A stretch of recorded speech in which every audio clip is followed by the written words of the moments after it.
Welcome into another edition of the Commitment Issues podcast. I'm Woody Womack, joined from some type of a bunker by Rob Cassidy. Rob, how you doing? Yeah, not all of us are blessed enough to have palatial estates in Atlanta. So I'm here in my one-room shanty in Miami. Right, yeah, I'm in one of my many extra rooms. Of course, Dave Lackford. Dave, how you doing? Good, man. Good to be Dave, back.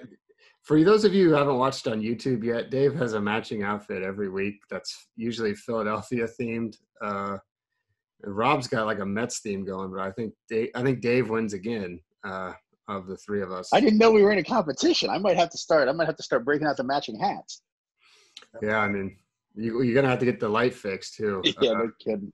All right. So anyway, this will be hopefully a quicker episode for those of you who listened last time. We got some rave reviews. I don't know about the ratings. The ratings are about flat. So tell a friend that we're back and we're recording. Coming up. When we stopped recording for like a year, it flattened the curve, you know? Well, I did record some. You were gone for legitimately 5 months. But I did record some in there with Gorney and Farrell and whoever else. But, you know, what can we do? We were traveling the countryside. We didn't have Zoom. I didn't know Zoom existed. And if anybody's a suspect for releasing the virus, it's whoever owns Zoom. I was reading something today about how our parent company, Verizon, is entering the meeting space, the virtual meeting space, in some program they're releasing. Oh, well, I guess we won't be using Zoom anymore. I'll be told by Yahoo Legal that we can't. Yeah, this might be the last Zoom podcast. So anyway, we're going to talk about a few football topics. We're going to talk a little bit of the Michael Jordan show. So I'm sure everyone's going to watch it. There's nothing on. And then we have the NFL draft next week too. So we'll be doing a lot of stuff about that over the next week or so. So let's jump into it. Number one news story of today was J.T. Daniels, former 5-star class of 2018. That's the Trevor Lawrence, Justin Fields class. He was ranked right behind them. He enters the transfer portal, which is weird because, like, why did he do it now? Because he said he was already announced he was coming back early in the year. Now he said, I'm not coming back. I'm hitting the portal. My only thinking is it could be that waiver rule is going to get passed and he knows he can go anywhere free and clear. But what did you think about seeing old JT hit the portal there, Rob? You know, he's like a mystery to me. I never got to see him in high school because he was a junior that was reclassified and was suddenly a senior. I don't think I ever saw him at a 7-on-7. I don't know if he played 7-on-7. He's like Sasquatch to me. You know, then he showed up playing for USC for like one game, and that was that. So I don't know what to make of the kid. He played that whole season, the first year when they were terrible. Oh, that's right. With the old offense, and then they fired the whole staff. They brought in the new coach, and that's what we've talked about 100 times. Is, you know, do we think he's good, or is this a Tate Martell situation? Or I don't. Well, he's definitely better than Tate. I do think like him skipping his senior year of high school to start playing, even though everyone's like, he should still be in high school. He's like, you know, he was like 19 or whatever. It's not like, yeah. The thing that people don't realize, they'll be like, Calvin Ridley was too old. Every single player, you know, I would say 75% of the players now turn 19 during their senior years of high school. Oh, and you think it's bad now? Wait until we come back out of this. It's going to be a reclassifying city. Everybody's going to be held back a grade because of this coronavirus stuff. They're going to see it as an opportunity to reclassify. Yeah. Oh, yeah. Big time. They say, oh, you know, I just don't think he really got the education he needed this year. Well, we're talking like people get held back. Like a lot of it happens at these elite private schools around the country with 8th graders. They identify the good talent and then hold them back because we've had some. It's just funny because you'll have one fan base complain about a guy being old and you'll be like, name a player on your team. Oh, he's a 23-year-old sophomore. What happened with Mark Pope at Miami, remember? Like when I brought him to the first Rivals camp. I'm like, you guys are going to love this kid. He's an 8th grader. You know, fast forward 2 years and he's at Miami. Right. Yeah. He was like a Doogie Howser situation. So anyway, I know there's been, you know, a lot of debate. Oh, Keaton Slovis was a 3-star. He outplayed the 5-star. And I've always said I wanted to see them go head-to-head because I wanted to see Daniels in the air raid offense where every quarterback puts up huge stats. Now we're not going to see it. Now we're talking in our text thread, where will he go? I immediately said Tennessee. because of the T. Martin connection. Lackford immediately said, no way. And then we saw Jesse Simonton from our Tennessee site say, why would he come there? They've got 5 quarterbacks on the roster. I think at least 2 of the quarterbacks are going to transfer. And then that leaves you Garantano, Harrison Bailey, and I think the other kid's named Jimmy Holiday, who's like a 3-star athlete, dual threat, who I think isn't going to play quarterback anyway.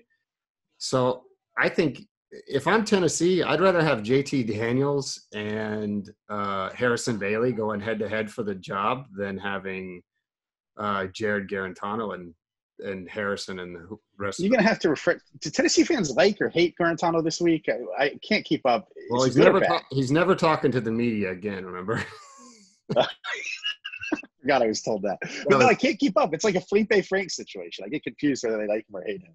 I'm pretty sure they like him, but they hated him and with 2 minutes left in the bowl game, he was transferring. They were ready to run him out of town, and then they won, and he's the hero again. But I have a feeling that if he gives way, I have a feeling we're headed for like a Kelly Bryant situation next year with Harrison Bailey, where Garantano starts the year and by week get him through the old Oklahoma game, and by week 3 or 4, it's Harrison time. So that was my pick. Dave, I told you to research it and make one. Who's your case for where he should go? I want to know which Pac-12 team has the path of least resistance to being QB1 next year? Well, because Herbert's gone.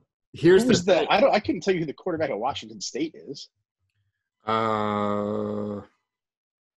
It's a good question. I thought they had that. But I mean, of course, it doesn't really have the appeal that it once had with Leach's system. Yeah, Leach is cool. Well, so here's the thing. Oregon would be the perfect fit, but they did have Anthony Brown. I believe he committed there and might have signed. The Boston College transfer. Well, I've seen him play. Like when they played Louisville, I was down there on the sideline, and he was terrible. Well, but he's not a guy, man. That's not a lot of resistance there. Well, no, but he's the guy they have is the guy Tyler Shugg or whatever, who's been backing up Herbert, who was like a Rivals 250 guy, and he's been the guy they've been grooming. And they were supposed to be bringing Brown in as like a veteran, maybe they make a little competition and have a backup plan. I don't know, man. Daniels would be the perfect fit to take over for Herbert. The problem is, who knew they got Joe Moorhead now, and he chose to play Tommy Stevens voluntarily all last season. So, who seems to like transfers is West Virginia. Where are they at in all this? Well, they have one of the remember the Daggy, the quarterback. Oh yes, Seth and I remember his Jarrett, I think is his name. He came from Bowling Green. I think him and I think Austin Kendall's supposed to be back, although I've heard some rumors that he might be transferring somewhere else too for his final year. So I think now the one X-Fact, Tyson Helton, if you remember him, was one of the assistants there, Clay Helton's brother. He was Tennessee's offensive coordinator. Now he's the head coach at Western Kentucky. Now, Western Kentucky wouldn't be like the sexy place to go, but I mean, you want to talk about a place you can go play. I don't see why he couldn't come in there and win the job. Yeah, I know. I guess we'll see. It's uncertain times and everything, especially this. I hit up. Listen, Woody, when you said Tennessee, I hit up one of my sources at Tennessee, and I was like, J.T. Daniels eyeball emoji, and he goes, "Who that?" Yeah, well, that says more about your sources than. He's a legitimate source, you know. I mean, I could find out. I guess I should have probably just made a text over there to one of the assistants and said, "Hey, JT Daniels eyeball emoji," and he would be like, "Who is this?" He wouldn't say, "Who's that?" He'd say, well, the thing is, and you know this as well as I do, anytime you reach out to one of these coaches about anything, they don't want the kid until he's on campus. It's like, no, we haven't really thought about it. And then, he'll text back a week later. Like, oh, yeah, he's great. It's because he called you. We're happy with our quarterbacks. Yeah. So anyway, the one thing, I thought about this one. What about LSU? I mean, they're clearly not in love with Miles Brennan. I mean, it seems like he's been there for 10 years and he's never played, even when even when before Joe Burrow came. I mean, could he be the JT? Here's why I wouldn't do that if I was JT Daniels, though, right? Because LSU has a terrible history of quarterback usage, and then the guy that they had last year was there with Burrow, and now he's in the NFL. So it's like, I think that what we saw last year was kind of a blip on the radar, an aberration, and I think they'll regress to the mean. So, I mean, Daniel seems like a smart guy. I think he was calculating in this move, like you said. He was waiting to see if the rule was going to go through where no one's going to have to sit. There's going to get the transfer. And I don't know if has that actually been put out there as that's the case, or is that just? No, I think he's anticipating this happening. I think it's supposed to happen like any day now. I can't remember when the striking while the iron's hot. He's trying to make a good move for himself. And would LSU really be all those receivers are leaving except one. So hey, Rob, if I went and looked up, you said you never saw him. If I went and looked at the camps, how many camps do you think you would have been at where he was there? Standing on maybe one, because I know he didn't come to the last one when I went to LA, and I didn't come to the one before that. So I don't think I ever was at a camp with him. Okay, all right, I'll do the math. I'm positive he was at a Future 50 that we were both at together. But we'll go to the tape. I'll look it up because him and Jacob Sermon were both there, and they both kind of had like a redneck type vibe to them. But anyway, we'll go back and. Remember that Washington still? Yeah. Okay. Yeah, he's going to be competing for the job this year. So anyway, the larger question is, I see all these tweets. Why are all the 5-star quarterbacks transferring? 60% of them transfer. It's like I think across the board on quarterbacks. I mean, I don't know if 60% of 3-stars transfer because there's way more 3-stars, but I mean, 60% of you're talking about like 50 dudes, I mean, well, they also all go to the same programs. It's like, come on, bro, try on a Northwestern, right, it's like, try on a Wisconsin. Right. 3 went to Clemson. 6 of them went to Georgia and Clemson in the last like 3 years. Yeah. So anyway, I think it's overblown. People are going to transfer. That's it. The insanity that the pearl clutching over transfers in football when dudes go to like 4 schools in basketball and nobody cares. It's also stupid to talk about quarterback transferring when there's only one quarterback. It's not like he's a receiver. Even running backs timeshare now. So you're a 5-star quarterback. You're the best in the country, and you're Justin Fields. And all of a sudden the coach is like, look, Jake Fromm got us to the national championship. And had it not been for a blown coverage where the corner thought he was in cover 2, should have been in cover 3, Jake Fromm's national champion. So what do you I'll tell you what, Kirby should have showed half the gusto that Dabo had, because he had to know. If you have Justin Fields and Jake Fromm in practice every day next to each other, you know who the better quarterback is, right? No, he just didn't want to put his neck out there. Dabo put his neck out there and let, Kelly Bryant leave, and it turned out okay. They won the national championship. I feel you got to question Kirby's judgment there, and I appreciate having some loyalty and sticking to your guy. But I don't think anybody's ever looked at those 2 players, coach or otherwise, and been like, yeah, this is the better option, Jake Fromm. And on the flip side of that, though, Fromm came from – remember, Smart recruited Fromm to Alabama, and then when Smart left and went to Georgia, Fromm followed him. So I think you're right. If he would have analyzed that situation with logic from a business standpoint, I think, yeah, for sure, the easy call would have been Justin Fields. Plus, it would have been pretty bad from a PR standpoint. He would have looked like the bad guy. Well, sure. I think he made it. I think he went with his heart, but at the same time, they went to the national championship, and it wasn't his fault. Yeah. They lost. So it's like, look, we got our guy. Fields or Fromm, we're going to be straight. I'm going to go and make it seem like I'm loyal to my people. No, it is a hard decision. It is impossible to bench a dude that took you to the title game. I understand that. Yeah, unless you're Clemson, and they did the same thing pretty much. Yeah, well, Kelly Bryant did take them to the playoff, and then got benched. But so the weird thing, I don't know. I guess I see it. The problem with, I wonder if Fields would have stayed at Georgia and played in that offense with those receivers that Fromm had. I mean, would he have been I guess he would have had McCole Hardman but I mean, even look at McCole Hardman. He's amazing in the NFL. He just won a Super Bowl as a rookie at Georgia.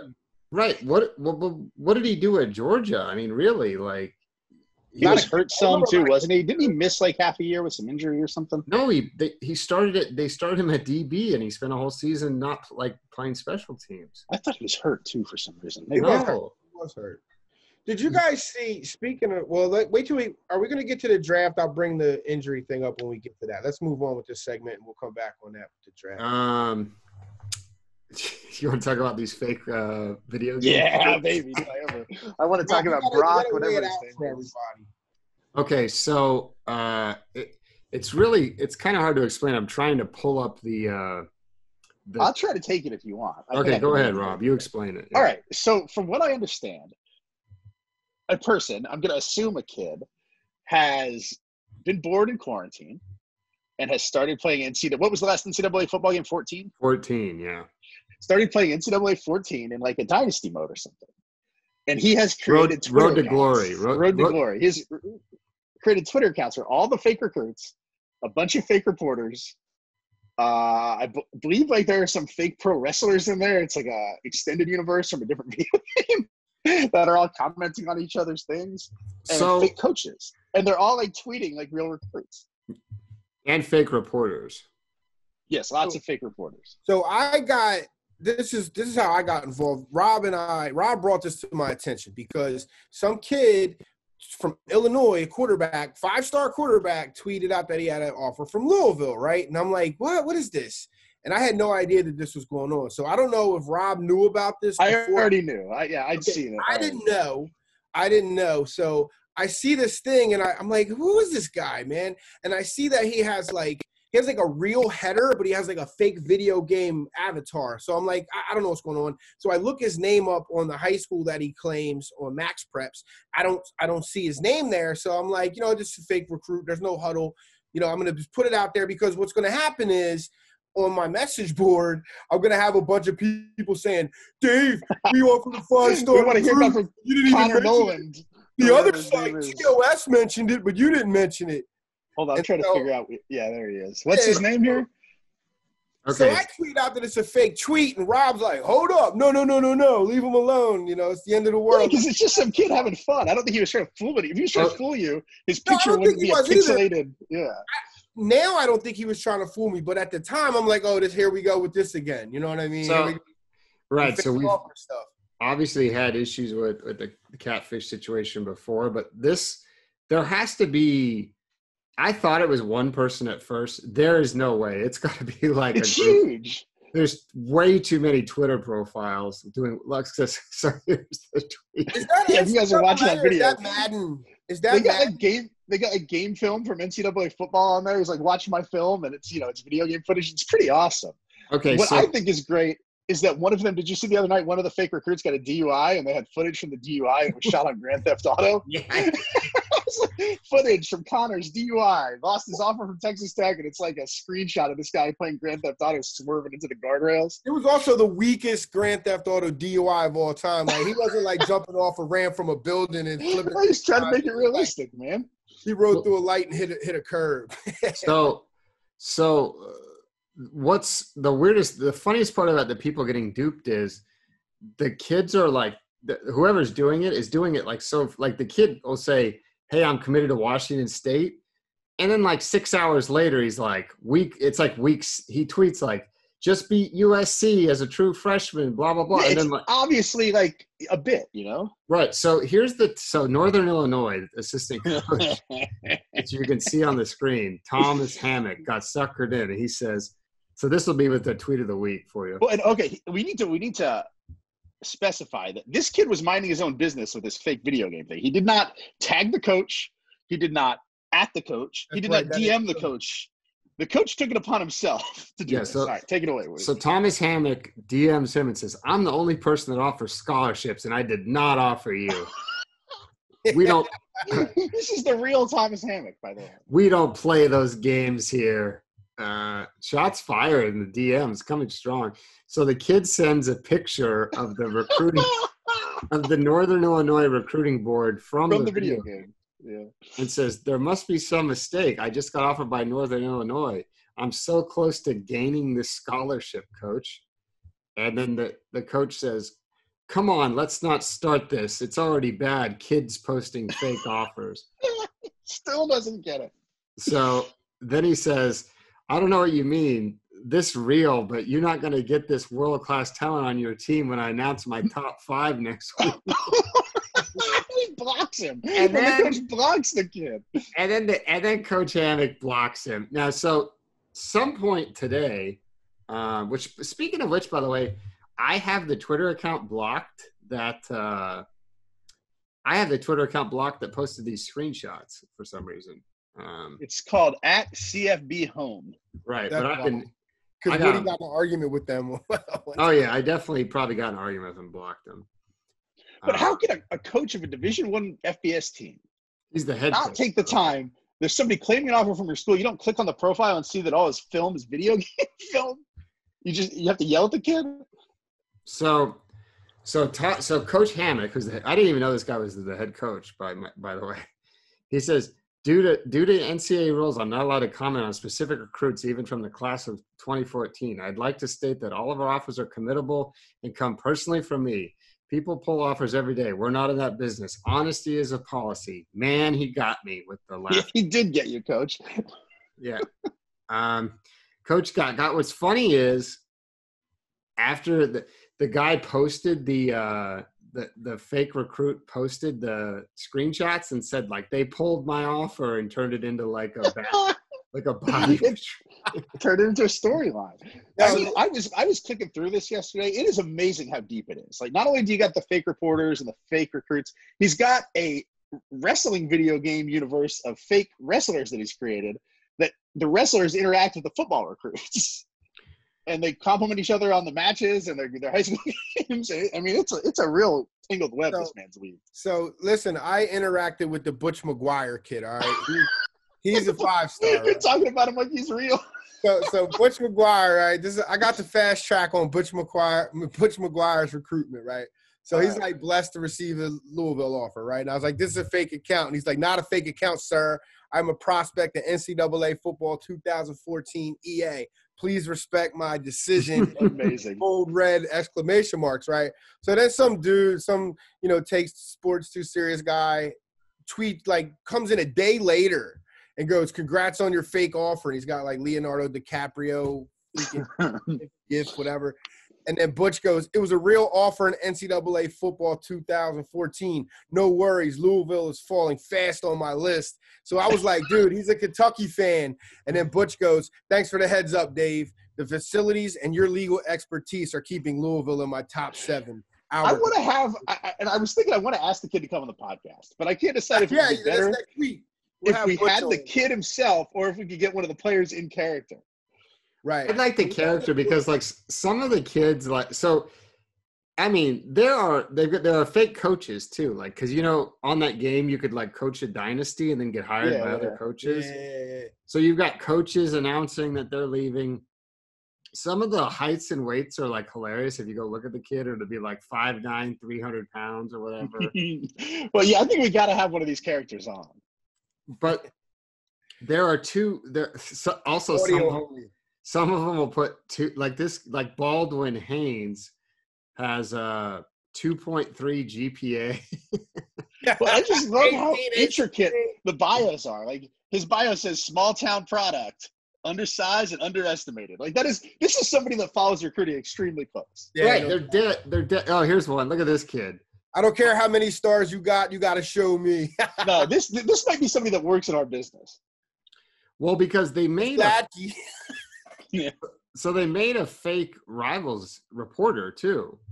Yeah, I saw it. So I mean, it goes on. Like I said, there's no way one person could do this. It's too hard. Just to switch back and forth between the Twitter accounts. Did you see the wrestlers I was talking about? There's a whole wrestling video game universe as well.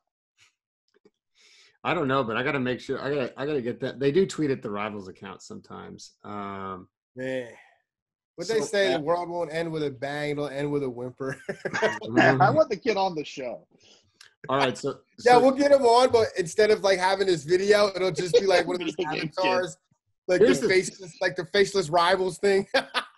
Here's the thing: somebody's gonna have the story. It's probably gonna be The Athletic with as some in-depth thing because someone's got to catch on to it. I don't know if they're aware of it yet, but I mean, I got the inside track with Butch McGuire, so I gotta say, I laughed so hard when I saw breaking. So-and-so's got a DUI. Here's footage from the event, and it was great. Lost it. Yeah. Well, no, and then they were like, "How will Nick Rolovich discipline him?" And they tagged the coach. He was swerving into guardrails. No, man. All right, Dave, hit him up and see, because that's actually funny. Like I'm hitting him up right now. For him to take a shot at your legal expertise, that's a good joke. That's quality. It is. You might know this person. Grade A, right? Hit him up and ask him if he wants to come on the pod next week. And tell him he can either come as one of his characters or he can come as himself. Yeah, I'd like him to come as one of his characters and just have that grainy image on the screen. Yeah, let's have the DUI kid come on to explain his side of the story in the DUI. Yeah, that would be good. Everyone does characters now. I mean, especially, like some people have made an entire career over being alleged characters that say offensive things and pretend that. Yeah, ask him if we can get the drunk quarterback on. I don't know if you guys saw. Did you see me today? I got mad, took a shot at Rex Chapman, which we can talk about later. I saw it. I've had it, but anyway, we can talk about it. I've had it with two people, not so much Rex. I've had it with people who be like, "I don't know what TikTok is. Am I old?" Well, that's what people used to say about Snapchat, remember? Well, right, but then they retweet videos. People used to say about Vine. TikTok is just Vine. Right, but they retweet videos of TikToks and be like, "This is hilarious. Way to go, Rex Chapman." And it's like, it has the watermark on the screen. Anyway, Dave, what do you want to talk about the draft? No, I was going to say, no, it doesn't matter. I thought we were going to have like a segment on it. It doesn't stand on its own. So we got to do we're doing like an 8-person show on Monday with all the analysts, like Brady Bunch style, talking about the draft. So, all right. Well, never mind. I'll let What am I supposed to say about that, by the way? We just telling stories about these kids? Yeah, I'm going to try to stir the pot a little bit, as I've been known to do. Yeah, that'll be fun. Hopefully I don't get turned into the boss for, Well, I guess the thing I wanted to talk about was I was at my office because I had to go to court yesterday because of Oh, wow. Yeah, I was on the front lines out here, man. So emergency cases are still having hearings. So emergency cases mean, domestic violence hearings and bail hearings, bond hearings.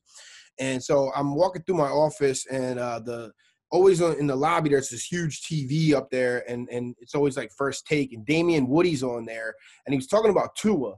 And he said the Patriots would never draft Tua because Belichick is seeing his injury history. And he says, if you got hurt in college, you're going to get hurt in the NFL. And I just thought to myself, like, how stupid that was, considering, like, remember how many times Adrian Peterson got hurt? I mean, players get hurt. It's like freak stuff. But if you're back and you're healthy, you're good to go. So, especially quarterbacks. Guess who missed their entire year before they went into the draft? Rob Gronkowski didn't play. I think it was his junior season because his back was all messed up. And who drafted him? Bill Belichick. Damian Woody. Yeah, sometimes it works out. Patrick Mahomes missed the whole season almost before he won the Super Bowl, or 2 years before he won the Super Bowl. Well, yeah, but he was that was like his red shirt year or whatever. But the point is, Damian Woody played for the Patriots, so maybe he knows something. But I'm a little personally, having been in Tua's orbit a few times over the past few months, dating back to January when I chased him all over Hawaii for him not to give me an interview. We saw him at the Adidas Super Bowl thing too. I ran into him there and his dad. Yeah. Oh yeah. Yeah. And you know who else I ran into? The dude from Hawaii who told me I was going to get the interview before we bought the tickets to Hawaii. Anyway, not that I'm bitter. I don't hold grudges about something like that. I'd never stew over that 5-6 months later. So anyway, I just get the vibe that Tua's camp or whatever is nervous. Like when you bring in Trent Dilfer to be he's a combination of, Bart Starr and Superman. And it's he was like, he throws better than Aaron Rodgers and Dan Marino. It's like, do you really need to say that? He doesn't throw better than them. I'm sorry. I've seen him throw. Do you think that interview process is going to dig up that wild college game day clip where Tua's dad said he used to beat him with a belt for throwing interceptions? But that doesn't have anything We've to do never with talked Tua. about that as a society. We just all decided, well, they're Hawaiian, we're going to ignore it. Okay, well, let's not talk about it now. I wanted to edit out a bunch of video. I don't want to have to edit it. It's my worst fear now is having to edit audio and video since Nick's been gone. I love how Woody, the most controversial person. Well, I think we can talk about that. It's a thing that happened on national television, and it was weird. Well, right, but we can't say, "Oh, he's Hawaiian." So I'm not saying that that's what I thought. I'm just saying that I think that's kind of the attitude that people took. Well, we don't understand. It's a different culture. We don't get it, so we're just not going to. Because imagine if anybody else would have been up there and said that. You did what? No. Because you did what? I got beat with the belt all the time. So. Yeah, but your dad's not on national television saying you got beat for throwing an interception. Listen. I'm going to tell you a story about what you're talking about, Rob, which is, they're from a different culture. Let's leave it be, right? When I was a prosecutor and I was in training, okay, this public defender walks in, and I'm not going to say where these people were from, but they were not from this country. They were here now, though. They were on refugee status, and they worked at a restaurant or something together. It was the mom and the son, and the son said something to the mom, and the mom turned around and sliced the son across his chest with a knife. Right? What? So, yeah. So it's in domestic violence. So the public defender's argument was they're from a different culture, and no big thing to just slice somebody with a knife. It's a cultural difference there. I get it. No, I get it. To be honest, it was a terrible argument. I don't want to wade in those waters. Okay, so That's it. in a similar story, my Uncle Carmen, who's my mom's brother, has this one time. I didn't really know him. He was a cop in New York, and I grew up in Oregon, and I didn't really know him until I met him. I didn't meet him for the first time till I was like 20 or something, right? And we were sitting out, and he was wearing some shorts. He's like a big golf guy now. Yeah, he lives down in Florida in the summer area. He's like a snowbird type. Shahi, an Italian cop from New York, lives in Florida and golfs. Yeah, I know. Stunned. He's really playing against stereotypes. He's also got some type of a shore house. I could have told you that. Up north. So anyway, he had some mark on his leg, and his son was like, "Oh yeah, hey Dad, why don't you tell me where you got that?" Evidently, when they were kids, my grandfather, they were at the table eating dinner, and my Uncle Carmen wouldn't stop talking. And my grandfather just took the fork and went and stabbed it right into his thigh. And he has 4 dots from the fork jamming. From a different culture. Yeah. So how's that for a different culture?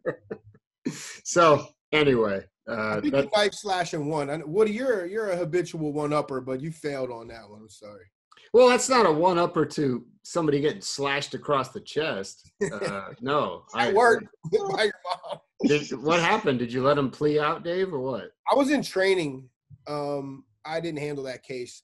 But no, I'm pretty sure that they didn't take that to trial. I'm sure a plea deal was struck at some point in the continuation after continuation of that case. I got another story about one uncle throwing a knife into another uncle's head, if you want to hear that one. How are we just wearing college gear on this podcast now? Dave just to wear a Temple sweatshirt?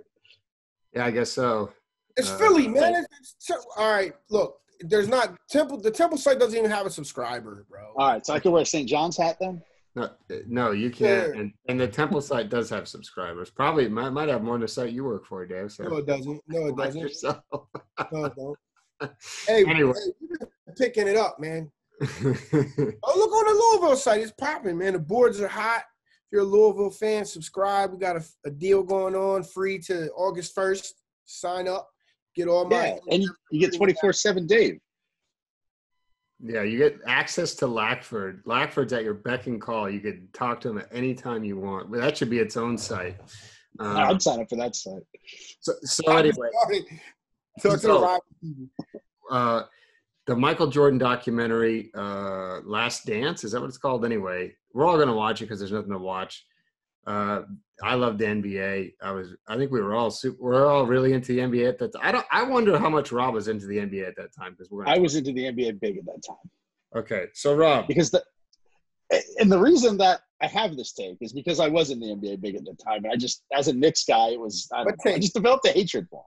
And I understand that I'm blinded by it. so I just don't think he would be a top 5 player in the NBA right now. so That's my take. wait, you're leaving. Dave's leaving right when that it?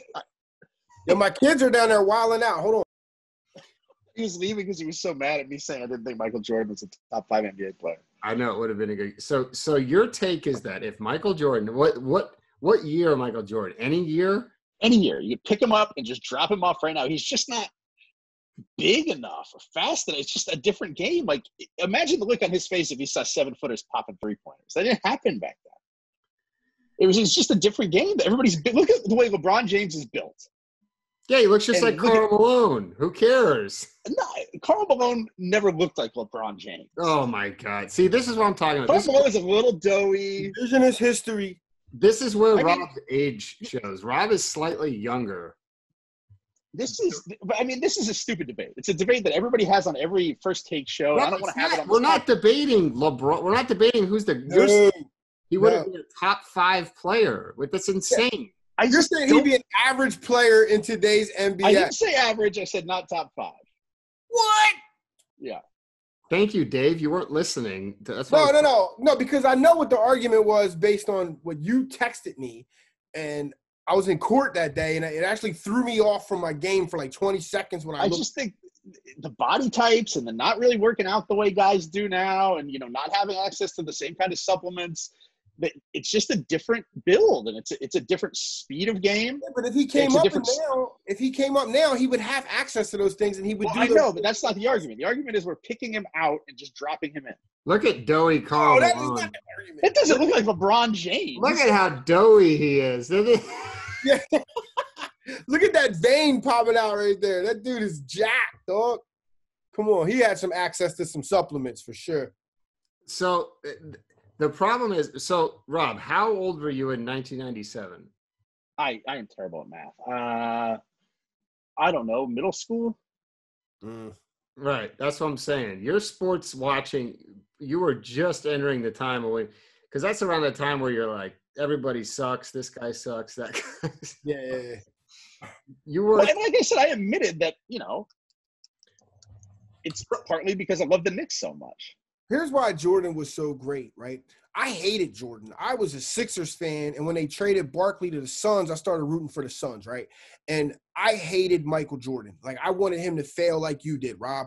And that dude, no matter how much I would hate on him, he would just kill everything and break your heart no matter what. Like, he was just so clutch, and you wanted him to fail, and he won 6 championships. And he was a great player in that era. There's no doubt. He would be the same way now. Like, he's way more athletic. What's the difference between him and Kobe? He's better than Kobe. He's better than Kobe. I think he and Kobe are comparable basketball players. Because Kobe modeled his game after Jordan. Yeah, that's a fine comparison. I just don't think that he'd want any of the bigger, stronger LeBron James types of the world. He wouldn't need to. He wouldn't need to do if they played. So if the Bulls played LeBron, Pippen would be guarding LeBron. It wouldn't even matter. Like the compare, it just doesn't hold up. Like, so who are the 5 players that would be better than him now? That's what I'm saying. See, now you're putting me on the spot. Like, look at. I mean, am I picking any position? Yes. I think Kevin Durant is a better basketball player.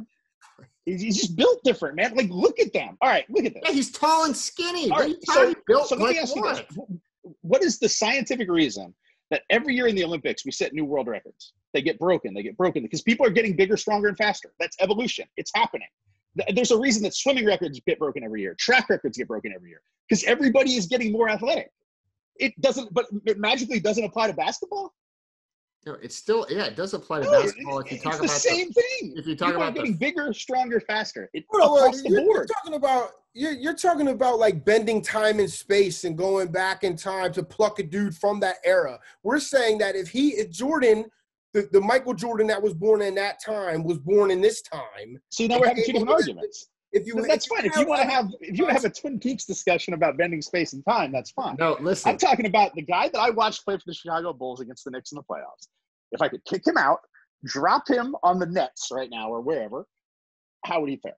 We're having Yes, two he'd different be discussions. easily a top 5 player. Yeah, he'd be top 5 anyway. Like you forget that Okay, Jordan. so why in every other sport are people getting bigger, stronger, and faster, but it doesn't apply to basketball? You're talking about okay. So listen, your comparison is LeBron. Like they're like they missed each other by like 1 season in the NBA. You're not talking about but every year with these records, with these swimming records and these track records, it's broken every other year. People are evolving quickly, man. It's just how it's happening. Jordan, you act like Jordan wasn't a great athlete. Like Jordan was a freak athlete who would do. He was a fine athlete. I'm not saying he was a bad player. The dude could float on air. Why are you getting so mad? He was a freak athlete for his time, and he was super skilled. He was like Kawhi Leonard with athleticism.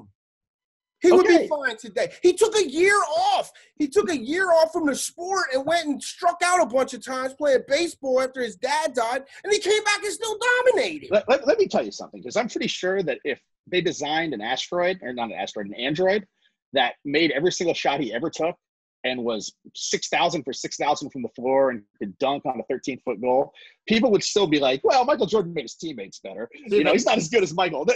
You can't win this argument with you people. You can't, no matter what. The guy could never miss a shot his whole career, and you would still find a way. You brought Android who could dunk on a 13-foot goal. But there could be an Android that went 8,000 for 8,000 for his career, and you would still be like, well, you didn't see Mike. There's no winning the argument with you. We would say that's an Android. No, you would. There's definitely a segment of people that would. They protect that man like they protect their mother. Okay. And that's okay. Just admit it. Says the man who hates Michael Jordan so much he owns like 50 pairs of Jordans. Like, I don't hate the dude. I respect him. He's fine. I just don't. And he makes nice shoes. Let me tell you something. I hated Jordan so much as a kid that I still can't bring myself to buy a pair of Jordans. That's how much I disliked him as a player. Now, the second half of his career, I rooted for him, especially against the Jazz and teams like that. But when I was a kid rooting for the Blazers and he was doing the shrug thing against the Blazers, I mean, I hated him, you know. So, and I crushed Clyde Drexler's dreams. Made Right.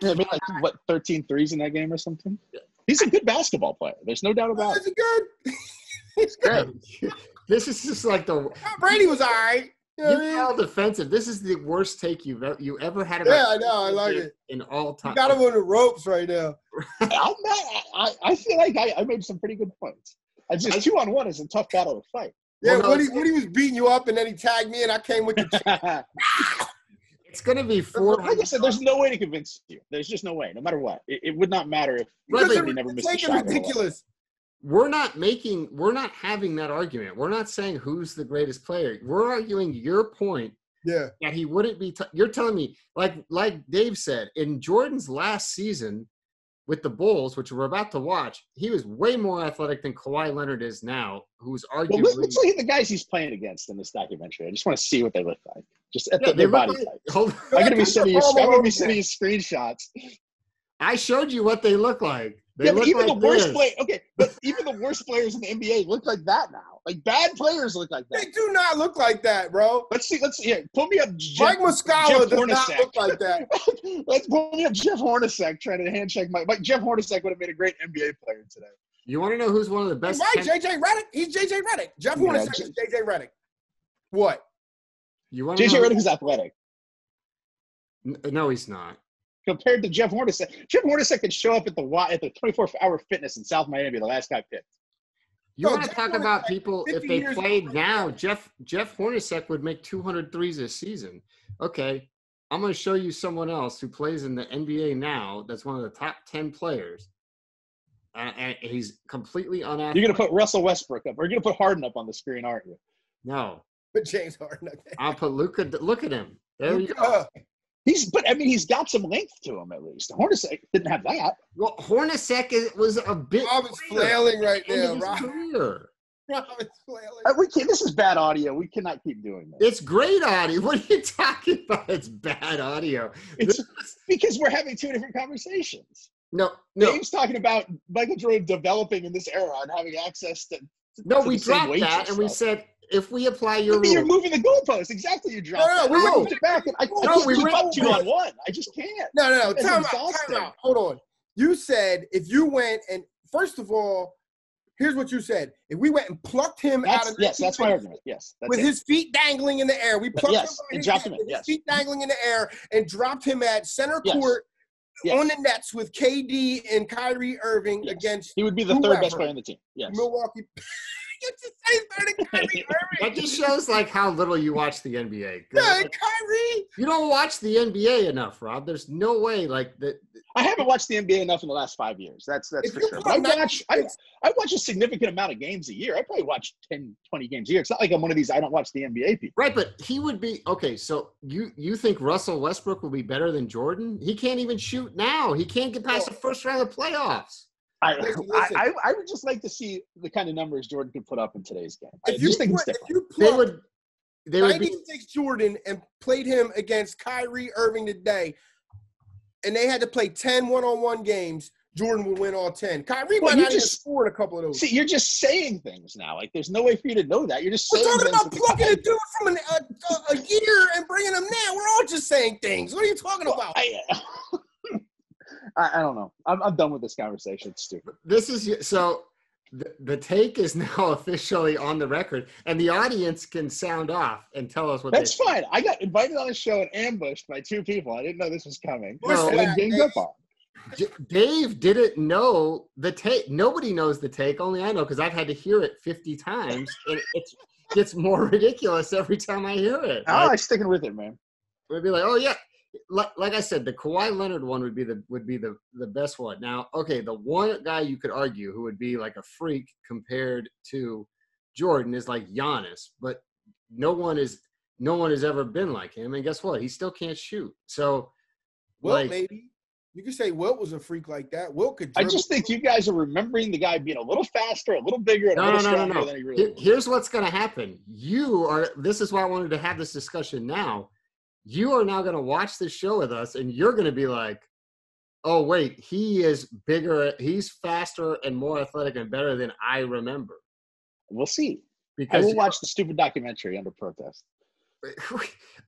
Why is it stupid? What else you be watching? I don't know. Twin Peaks. No, I'm going to watch it no matter what. It's the only thing on. Right, exactly. So you're into like David Lynch now? No, I haven't. I had not known that this was a thing that existed until about 2 weeks ago. You talking about the show Twin Peaks from the 90s? I mean, I knew it existed and I knew people watched it, but I guess I just thought it was like a sitcom. I had no idea what I thought it was until somebody told me and I turned it on. I thought it was like Family Ties or something.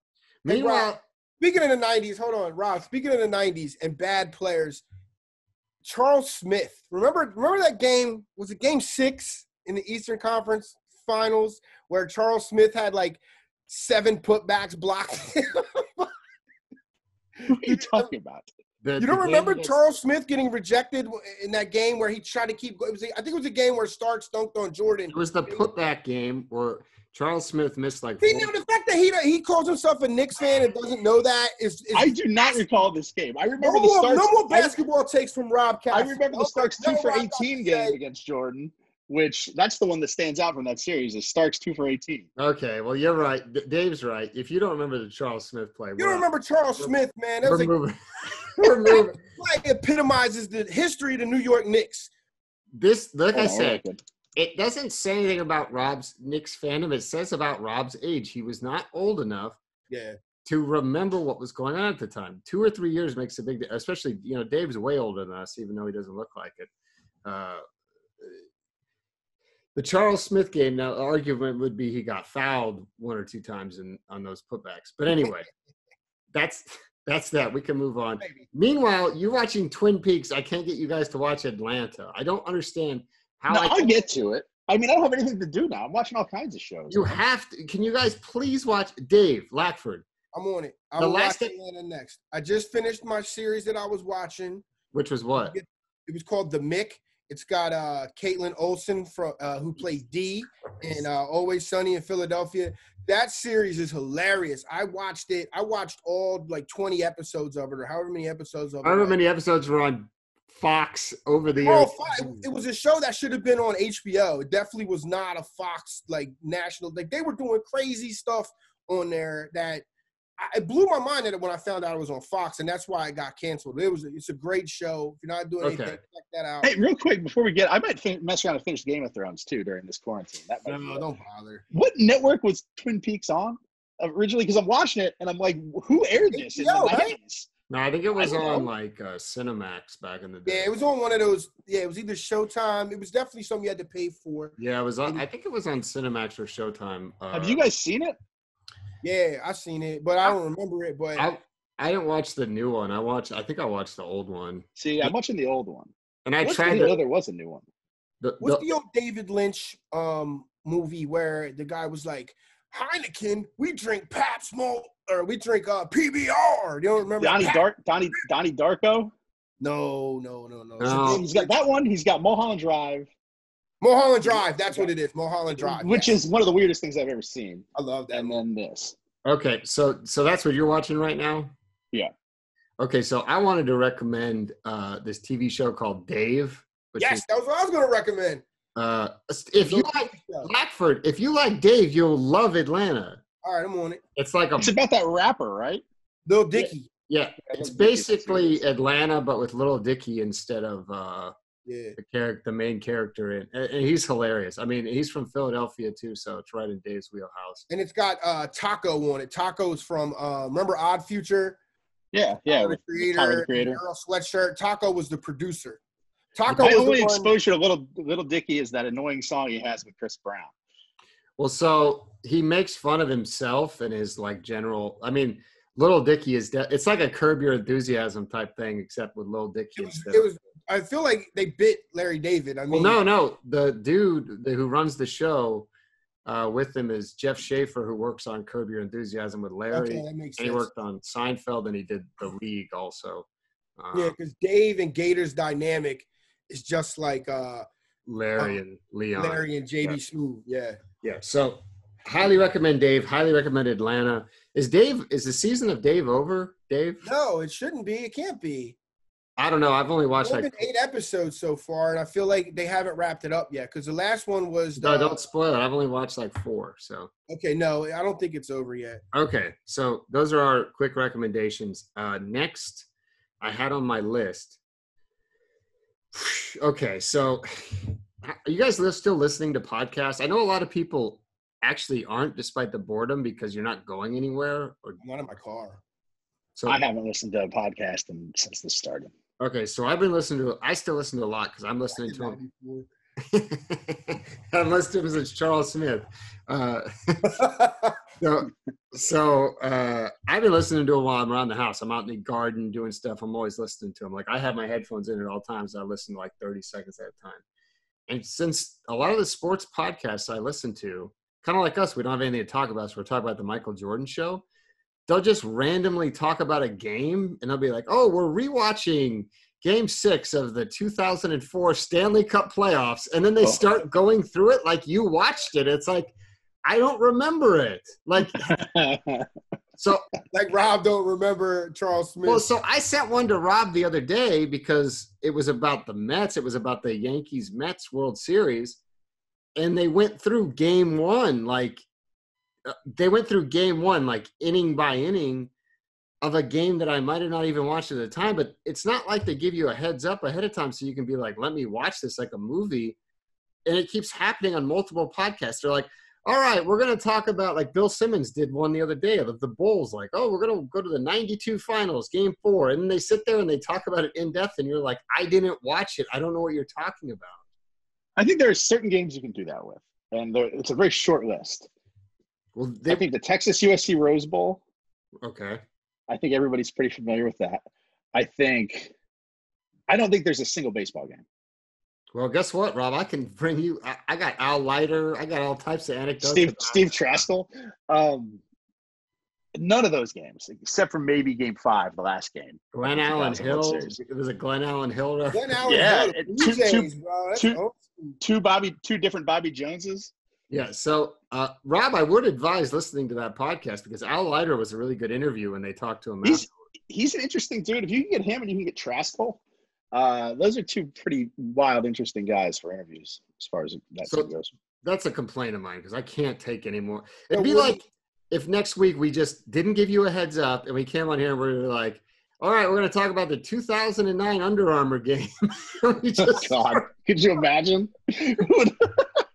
we just start going through it. Like, I'm like, what are you talking about? And Bryce Brown ran for 3,000 right. yards. I leave it on the whole time, and it's just like I'm not, like, the sound is playing and nothing is computing in my brain. It's like if Rob's listening to the podcast and me and you were talking about Charles Smith getting rejected 5 times. Well, how long are we going to do this one for? Charles Smith, no, I'm telling you, Rob. The last baseball game I remember is Carlos Beltran with the bat on his shoulder. That's 2006. It was a World Series, right? You know what? The last Game 7 of the NLCS. The last baseball game I remember is when Rob and I bet on the Brewers this year to beat. Was it the Brewers to knock out the Nationals in the one game? Yeah. And we were set to win. We were sitting pretty, and I think it was even my bet because I had known a bunch about the Nationals and how they had no good bullpen. And then the Brewers blew the game on some home run. And the last bet I actually made, I don't typically make a habit of betting on spring training games, but I bet on games I go to. And I went to that fateful Mets-Cardinals spring training game the day before the world ended. And I actually won a spring training bet. And that will go down as history. It's the last bet I won. I do remember you being at that game and me being like, are you sure you should be there? Yeah, it was – in retrospect, it was a bad call. So, all right. The last thing I had was a takeout discussion. How much takeout you guys been having? Too much. None at all for you, Dave? Nah, I go stock up at the grocery store, and I'm like, I spent my money. I'm not gonna be lazy. Right. So that's what I've been doing too. I mean, you guys know from talking to me offline that I'm in full-on apocalypse mode over here. And I've only moved into phase 2 of my, especially once I saw that article about the potential the pork plant shutting down and the meat supply maybe getting held up. That only furthered my rabbit plan. But anyway, yeah, I was a little worried for the rabbits in your neighborhood. I have been for a couple of days. So anyway, I got food tonight because I went and got the dog fixed, and I didn't want to cook when I got back. And this has been a major takeout problem for years. You get the takeout, and it's in a styrofoam container. And what happens by the time you get home? It's soaking goddamn wet. You got to punch holes in the top with a fork. Yeah, it's bad. No, but, okay, restaurant. All I hear about is how it's up to me to save the restaurant industry. Have we not come up with a better technology than a styrofoam or plastic thing that turns into a terrarium every time you buy food? The only way it's worse is delivery, man. Like I had kind of instituted a rule on myself before the world ended that I was doing no more delivery ever. Like if I wanted food, I was going to go and eat in the restaurant. This kind of obviously ended that, but no, it's no matter what, it's disappointing. But that's our only option now. It's either cook, which is great. But how is someone not drive-through? The drive-throughs are open. If you want to go get some Chick-fil-A or something. Even though the plastic ones are worse than the styrofoam, I think. Well, that's what I'm saying. How has no one invented some type of a technology, like maybe Dave said, with a vent that, I mean, it's soaking wet. I picked up some fries. I drove home 20 minutes. I picked them up. I watched the dude put them in the thing. And by the time I get home, I open it up and it's like Rainforest Cafe. But maybe this is what you do during quarantine. Change the world, big man. Shakespeare wrote King Lear in quarantine. You can do this. There you go. Yeah, Machiavelli wrote The Prince when he was. Well, I'm just saying. Listen. I don't want to hear any more lecturing about how it's up to me to save restaurants when restaurants can't even be bothered to figure out a way to make a decent to-go carrier. You know who has it figured out? Chinese food. Yeah, fries being bad 20 minutes later. Fries are an eat them now thing. Like, yeah, 20 minutes later, fries but everything gets wet. No matter what you have in there, you have a burger in there, the bun is soggy. Yeah, you got to, I'm telling you, man, listen, in Philly, I used to get takeout all the time, and they always would give you the styrofoam. Some places would give you the plastic. I wouldn't even order from the plastic places, right? But what they do is I'll say, yo, vent the styrofoam, and they know what that means. They'll take a plastic fork, and they'll punch 2 holes in the top, and it'll keep your stuff crisp. Yeah, it's only hot food because sushi in the plastic things does okay if you get it pretty quick. Steam escapes when you vent it. Yeah, it's the steam steam. Is what happens. You just caught it. I get that, but why is the onus on me to come up with a solution for a problem that? I mean, the onus isn't on you. I'm just saying you can make a lot of money if you did. Yeah, well, I do have access to a restaurant that is doing takeout or a pickup or whatever, and I can promise you they're using styrofoam because, if you think they haven't heard this rant. How about this? This will really get you going. I went to pick up some wings last week, and I didn't know. I mean, I'd never gotten to go from this place before, and I got there, and they said, "What's your order number?" I don't know my order number. My name's Cassidy, And they're like, "We can't give it to you if you don't know the order number. We had too many orders back there." So I drove away and didn't get my wings. That was it. That was the end of the conversation. So the Greek place by my house that I go to is like that. They'll be like, and there's no rhyme or reason. You'll call in, you'll be like, "Yeah, let me have a pizza, blah, blah, blah." And they're like, "Okay, you're number 82. And you walk in and they're like, "What's your number?" And you're like you said, "I don't know." And I was they didn't tell me I needed to remember it. It's not like there was a phone conversation. I ordered it online. And there wasn't like a thing sent to me that was like, "You need to know this." They just assumed that I should know the order number. And it was like a 4-digit number. Yeah, I would have lost it. I told this to one of my other friends today. So for the most part, I've been handling the quarantine well, but I only notice my breaks of sanity when I leave the house. So when I go out in the world, I mean, we're talking road rage. We're talking like I'm on the fringe. Like some lady came up to me in a parking lot, tried to start talking to me today. And I mean, she was almost like, it was almost a bad scene because she was like panhandling or something. And I'm like, "Look, lady, I get it, but what are we doing?"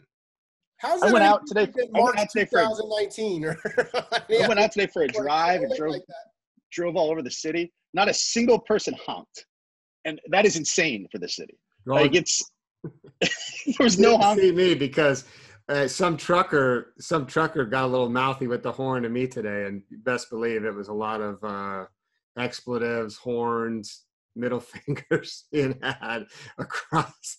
By the way, traffic here is like horrible. I thought I was going to go pick up the dog. I went to go pick up the dog at the vet, and I was like, "Oh, there'll be no traffic." I-85 is just bumper to bumper, dead stop. There's nobody out on the roads here. It's a ghost town. It's great. Well, anyway, so that is so that's been my one rage. I've been raging at the when I go out and the store nearest to my house. You want to talk about nobody in the store wearing masks, people bumping into me and stuff, like where it's a different world down here. Yeah, how is it that you guys are less behaved than we are? Like the people in Miami are behaving for the most part. Now, I did see a video of somebody having strippers in his backyard and a group of about 40 people throwing money at them. But other than that, everybody's pretty well behaved. Yeah, I don't know, man. It's well, we're on the backslide here. We're gonna be okay. This is the second question I got for you. Do you think will we cover any events before? Will any of the three of us cover any in-person football events between now and September 1st? I hope so. I hope so too. Do I think so? Yeah, I think we're gonna be forced to. I think we will. I will say yes. I mean, as we know from Dave, the training group in Louisville hasn't stopped. No. Based on the local news coverage I've seen lately. I can promise you There's a shakedown going on. At a minimum of 2 first-round picks that were ranked highly by me and not as highly by other people, we'll save that for draft night, are working. I see them working out 2 first-round picks here in Atlanta with like 40 other people every day. Yeah, nobody. The thing is, like, I don't think that like stay home Twitter has discovered football Twitter. So they're living in these 2 different spaces. Where if the scream at everybody to stay home Twitter ever discovered football Twitter, and all these kids are still working out in groups of 40, we'd have a real clash. But they don't know each other exist.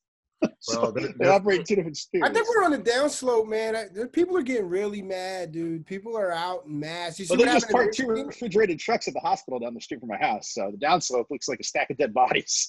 I don't know if we're really on a downslope. At least in Miami.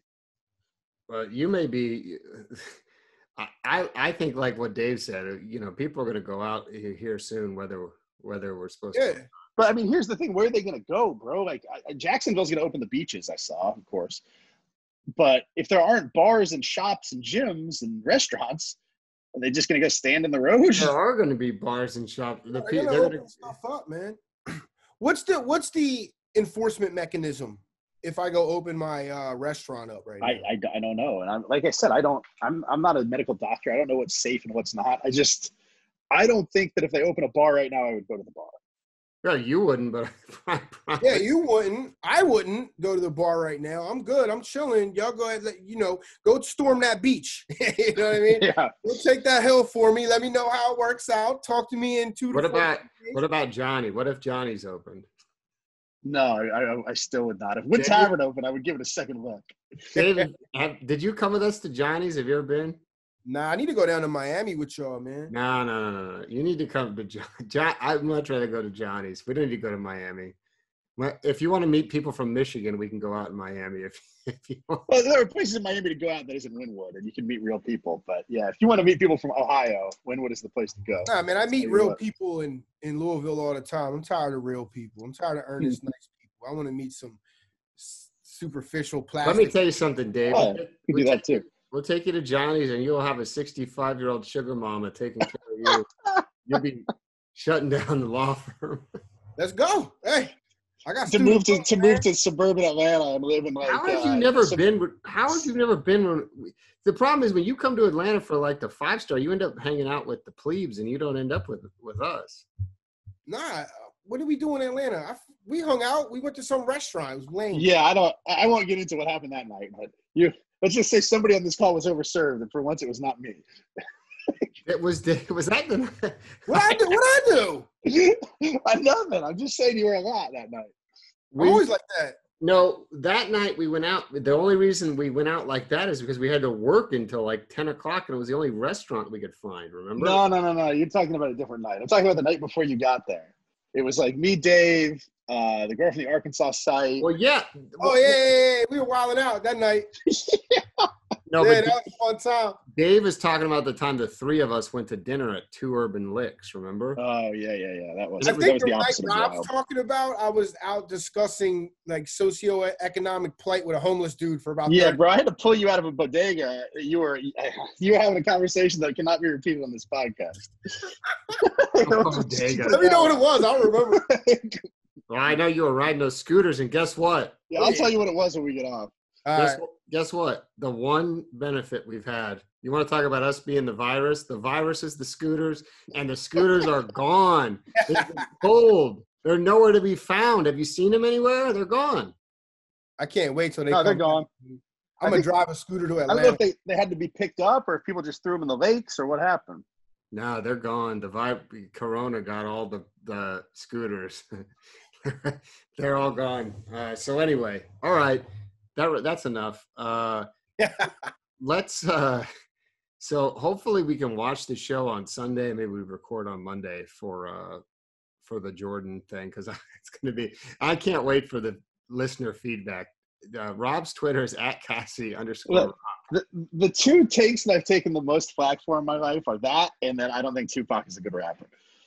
Yeah, Meanwhile, let's discuss some of the rap you listen to. You think he's better than? You think Drake is better than Tupac? No, not at all. I think Drake is club music. But I do think that Brockhampton, every member of Brockhampton is better than Tupac. I think that Kanye West is better than Tupac.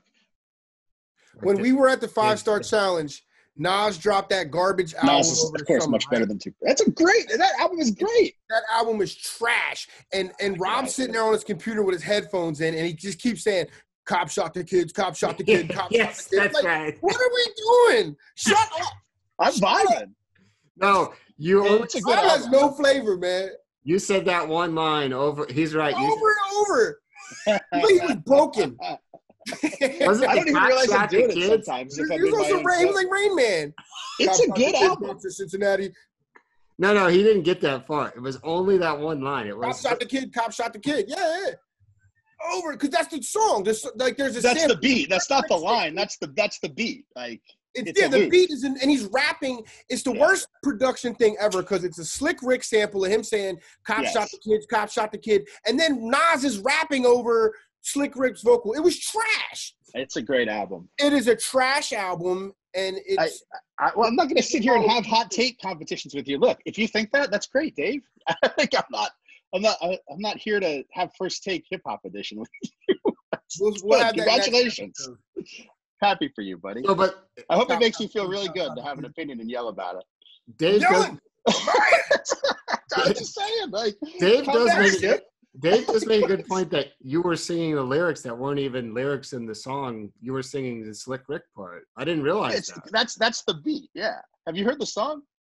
No, I stopped listening to Nas in 1997 when Here we Tupac go. died. Yeah, says the guy that routinely goes to Snoop Dogg concerts. Oh, Yeah. let me tell you something. Snoop puts on a great show. Yeah, I'm sure. Did he smoke marijuana on stage? Awesome. How cool is that? Did you hear about that? The guy went up there and he lit a joint on the stage. Wow. Get out of here. Let's end this. I'm done. I can't talk about This Snoop is Dogg. first take hip hop edition, though. I love it. I'm not saying Snoop is a great, Wait, on the stage in front of everybody. the greatest lyricist. What a show.